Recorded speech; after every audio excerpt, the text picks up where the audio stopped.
آج کے دن ڈاکٹر صاحب صرف ان مریضوں کو دیکھیں گے جنہوں نے سفید کپڑے زیب تن کیے ہوں۔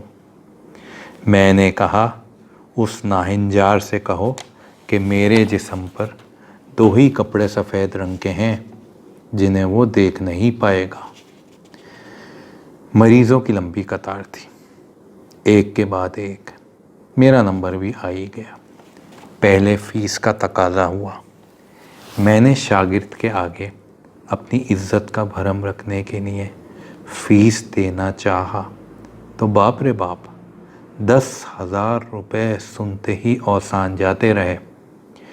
دماغ پھر وہیں گیا، کوچنگ سینٹر۔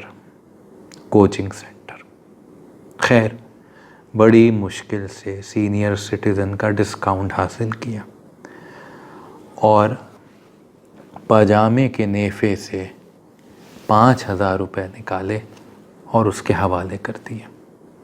کلینک کے اندر داخل ہوا تو وہ ناہنجار ڈاکٹر مجھے دیکھ کر ایسے مسکرایا جیسے کوئی پرانا بدلہ لے رہا ہو۔ مجھ سے بات چیت تو کیا کرتا، ایک لمبا چوڑا نسخہ لکھنے میں مشغول ہو گیا۔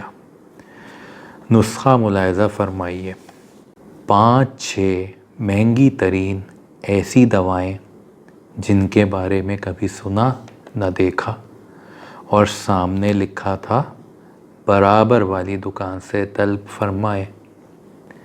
خون اور پیشاب کے 5 مختلف ٹیسٹ لکھ دیے اور سامنے لکھا تھا برابر والی لیبارٹری کے ٹیسٹ ہی قابل قبول ہوں گے۔ تازہ ککڑی، امرود، سیب اور کیلا کھائیں، اور سامنے لکھا تھا سامنے والی دکان سے خریدیں اور ڈاکٹر صاحب کے پاس لے آئیں تو وہ کھانے کا طریقہ بھی بتائیں گے۔ آگے دیسی مرغی کے سوپ کا ذکر تھا۔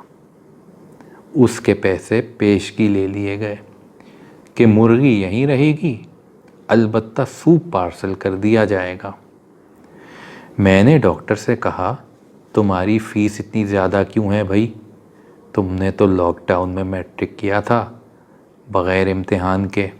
تو کہنے لگا آپ نے بھی تو پوری فیس لی تھی لاک ڈاؤن میں بغیر امتحان کے۔ میری فیس کا تعلق ابا کی لاگت سے ہے نہ کہ امتحان سے۔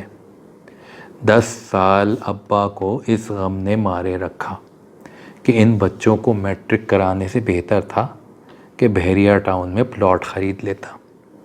میں چپ ہو گیا، پھر چپکے سے گویا ہوا اب جب تم میرے جسم کی ہر کیفیت سے واقف ہو تو تم سے کیا چھپانا؟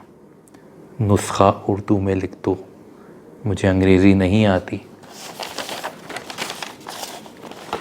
تو ڈاکٹر نے ہنستے ہوئے نسخہ میرے ہاتھ میں تھما دیا اور کہنے لگا اور آپ کے پاس اردو کا کوئی قابل استاد بھی نہیں تھا۔ میں نسخہ لے کر کلینک سے باہر آ گیا تو کیا دیکھتا ہوں کہ جن جن دکانوں کا ذکر نسخے میں تھا وہاں ڈاکٹر کی شکل کے لڑکے بیٹھے ہوئے تھے۔ تو یاد آیا سسرے کے 5 بھائی اور بھی تو تھے۔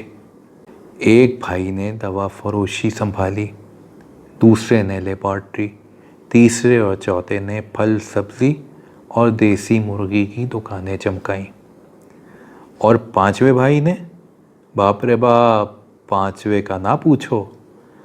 واپسی میں کلینک کے بائیں طرف دیکھا تو ایک تختی لگی ہوئی تھی جس پر لکھا تھا کفن اور گورکن کے لیے رابطہ کریں، اور نیچے 5ویں بھائی کا نام اور پتہ لکھا تھا۔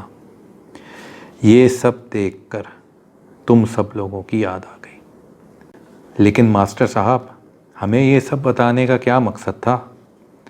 مقصد یہ ہے کہ آپ سب لوگوں کو خبردار کر دوں کہ صبح سے میرے پیٹ میں مڑوڑ ہو رہی ہے۔ اسی لیے میں نے سوچا کہ آپ سب لوگوں کو واضح کر دوں کہ اگلے سال سے اسکول کے معمولات پہلے جیسے نہیں ہوں گے۔ کیا مطلب بھائی جان؟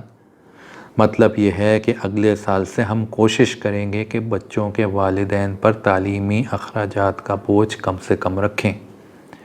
بھائی جان یہ کیا کہہ رہے ہیں؟ میں نے تو چین سے نئے اسکول بیگ اور اسٹیشنری وغیرہ منگوا لی ہے۔ ماموں جان، آپ نے تو مجھے کہا تھا کہ اگلے سال سے اسکول کا یونیفارم ہی بدل دیں گے۔ دولہا بھائی، وہ جو میں نے 14 اگست کے لیے ہرے کپڑوں کا تھان منگوا لیا ہے، اس کا کیا کروں؟ خالو جان، کم از کم اسکول کے اساتذہ تو وہی رہنے دیجیے گا کہ میرا کوچنگ سینٹر تو چلتا رہے۔ ماسٹر صاحب، ہمارے کروڑوں روپے لگے ہوئے ہیں، آپ کچھ تو بولیں۔ میرے پیٹ میں مروڑ ہے اور آپ لوگوں کو اپنے کروڑ کی فکر ہے۔ میرے پاس آپ لوگوں کے سوالات کا کوئی جواب نہیں، مجھے بیت الخلا جانا ہے۔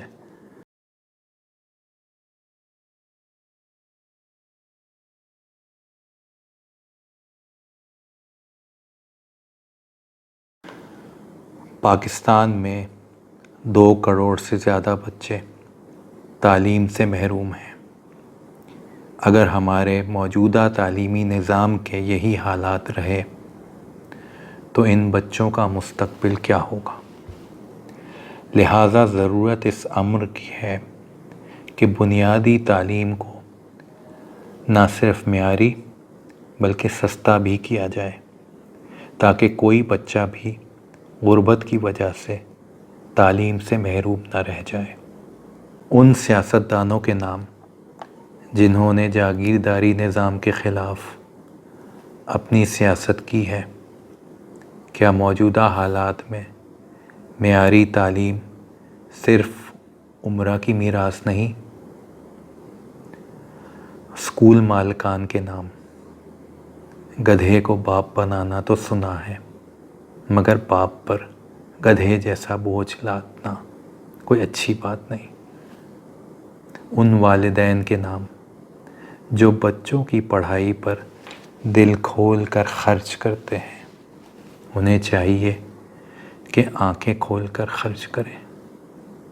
نوجوانوں کے نام اقبال کا پیغام: عشق کی تیغ جگردار اڑا لی کس نے، علم کے ہاتھ میں خالی ہے نیام اے ساقی۔ شکریہ۔